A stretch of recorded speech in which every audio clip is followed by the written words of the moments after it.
Well,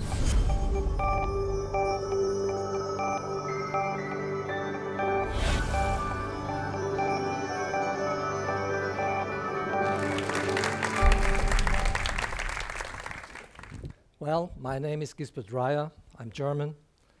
I'm close to 69, and my wife advised me to make that speech today a very personal one.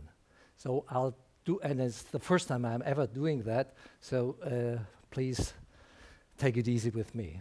Yeah. Born in the middle of the Second World War, I grew up in the stale atmosphere of West Germany in the Cold War. After school, I was in the German Air Force for 2 years, ending up as a first lieutenant. I went to university studying engineering, architecture, and that was the time, some of you may have read it in the history books, you know, the 68, 70 years, and I slipped slowly but inevitably into communism.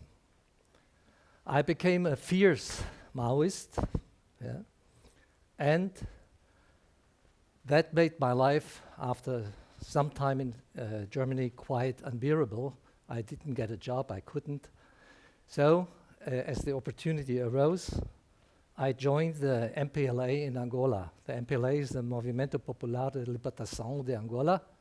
This was a liberation movement changing the Portuguese rule with independence. This was in '74, and I just happened to come to the end of the Liberation War directly into a civil war. Yeah? That was my first contact with Africa. I stayed in that war for a year. I got sick, very sick. I got all those things you can get in Africa, malaria, hepatitis, and whatsoever. So I came back, went abroad, because still in Germany there was no space for a man like me. So I worked in the Middle East, the Far East, and other places. But then, of course, as you know, things became easier, and I came back and worked as a normal architect, engineer, manager, in various positions. After coming back from Africa, I swore to myself I will never touch Africa again. Yeah? You know, the cruelty I have seen, the falsehood of all those ideologies applied in the war and treating people wasn't a good perspective. And, of course, all my former convictions about communism, about social liberation and so on, evaporated in an ethnic war. So I was busy for 30 years building up my career. I got into my own company, I got wealthy, and suddenly, on a sunny day in the Tyrolean Alps, in the beautiful little village of Alpach, I met a Burkinabe shaman. I was polite, he was polite, and he sucked me into Africa again. I visited his village. This is in Burkina Faso. It's in that little corner between Ghana, Cote d'Ivoire, also Ivory Coast, Mali and Burkina, Sub-Sahara, dry. And slowly I learned how difficult life is for the people there. Yeah. So I started thinking about doing some things. In 89 I did first endeavors, but in 2000, after having a sort of a plan, I started our foundation.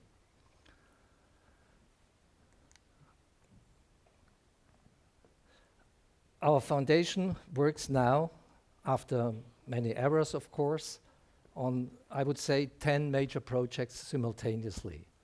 The challenge, which is the theme of today, in that respect is that we have decided that we will only work in a relatively limited area.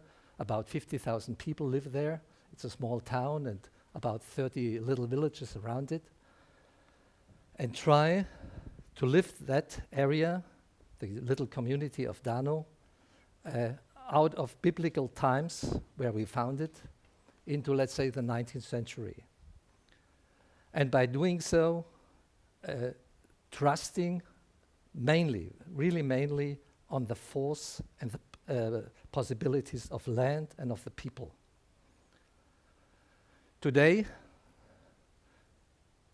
we have reached on various fields good results. I'll start with education. When we started there was a schooling rate, I would estimate, of maybe 5%. Yeah? Now we have about 20%. And I'm speaking of the children between 5 or 3 and 20. When we started there, the mortality of children under 5 was above 60%. That means that every second child was sure to die. Today, we have the mortality rate, I would guess, 15, 20% only, and those 20% are due to illnesses which have nothing to do with hunger anymore. What we are currently trying is to develop a scheme where we think, where we take all possibilities, and I would say the land, the sun, the people, and water. What can we do with those things we find, and how far can we go with it? That sort of matrix thinking has led us to consider now about 12 programs simultaneously on the same spot with more or less the same people. And it's based, and there comes my old Marxist background, it's based on the theory of productivity, of the productive forces. Yeah? What you see here are women cooperatives who are working on one of those projects.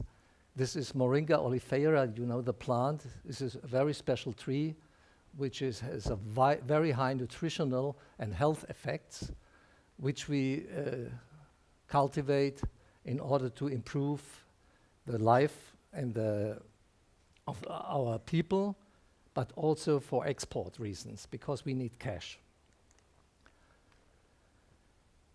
Again, simple example for raising the level of productivity, of value adding. We don't only produce them, we dry them, we powder them, and then we sell it. That brings a raise of income in the magnitude of about 100 to 200%. We do this with fields and methods of cultivation which are had not been known before. You see in front there is a solar panel which runs an electric pump to get the water out of the ground. We distribute it and we plant it in ways like a sort of a plantage, but it's all run by a women's cooperative. We just advise and of course do the initial investments. The second major role we think is necessary is education. We have built about 5 schools, starting with a maternelle, this is a preschooling thing, where we teach those children, these are the children of our farmers and cooperative women, to learn French. You know, French is a national language of Burkina Faso, but of course only 15% of the population do speak French. It's a tragedy of Africa that in most countries they communicate with each other in a foreign language. The major tribe there are the Dagara. They have their own language, and we teach them in school to communicate in their own language, but also of course in the national language in French. To stop one thing about schooling in Africa, that they do not fail in the first primary years. Because normally children come to school and they do not understand what the teacher is talking. They do not speak the language of the teachers. And that of course is not a very efficient system. Currently we have about 2,500 children starting in the age of 3 until the baccalaureate, that is the high school diploma. and we feed them each day. This is about 2,500 children each day, in order to be able to transform our ideas of development with them. Without understanding of new ways of cooperating, of working, and of course writing and reading, there will be no progress. We teach them hygiene, because the biggest, and their HIV or malaria are irrelevant in that respect, the biggest mortality is bad water, and we have heard from one of the speakers, lack of hygiene. And we do a lot in the sector of public health. This is my wife Jenny, and as you hopefully can see, the reward for that work is love and fun. Yeah? The next big issue in Africa is energy. Currently, a big problem in Africa is deforestation of the savanna, of the forests. And what we are trying, and that's one example, to solve the energy need for any progress with new forms of fire. The savanna is vanishing rapidly, and we are introducing now the forms of using agricultural waste for energy and for cooking and so on.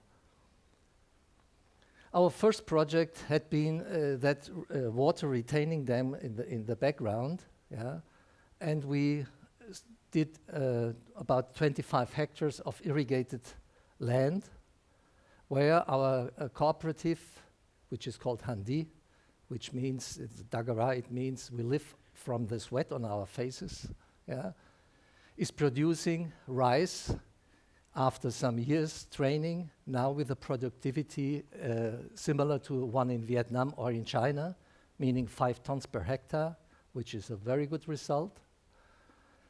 We do, during the rainy season, rice, and in the dry season, which is a major problem in West Africa, or in many parts of Africa in total, in the 8 months where there's no rain, due to the water, we make maize, vegetables, and so on, and we create a market. Because when we started there in the late 80s, there was no road, no market, no nothing. So we had to introduce the feeling of market, that we, the foundation, bought the product, and we gave it then to our children. And so we introduced money. Because when we started there 14 years ago, there was no money economy. It was barter trade or subsistence. We built, quite at the beginning, our center above our lake, where we also host a lot of scientists from all over the world, because we want that the problems of rural Africa are really studied. And up to now, scientists of more than 70 countries have visited us and made a lot of projects, and they are still coming to us to see firsthand what is possible and what has to be done. Production, and that is my strongest belief, is the basis for development, is the basis to give the people back their honor. You know, the German word is Würde. I don't know a proper English translation for that. You know, their inner self. Because then, and only then, that's one of the aims of our foundation, when can people live together in peace and in understanding. Those are our children, eating happily, studying hard. Now the first of our students, of about 12 years ago, is now makes his doctorate in environmental sciences at the University of Ouagadougou, and first results already showing. This is our pépinière, I think you call it, where we raise new plants. These are Jatropha plants. That's part of our energy solving project. Jatropha has little nuts with a very high oil content, and with a press cake and the oil, you can reach far higher efficiencies of the use of carbon than with, let's say, with wood. This is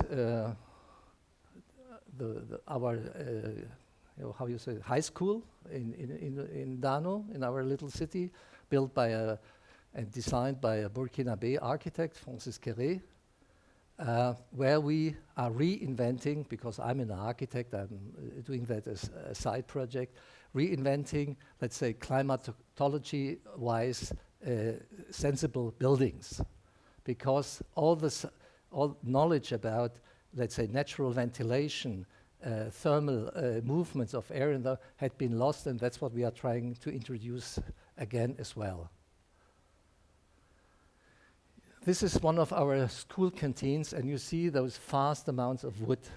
It's a shame for myself to see that, but you know, we cannot do everything in the same time, but I hope to be in maybe 2 years to have that replaced completely, because part of our program is zero wood consumption. I'm seeing I'm talking too much.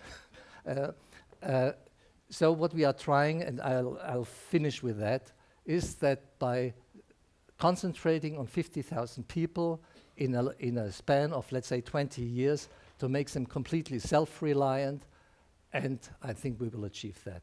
Thank you very much for your attention.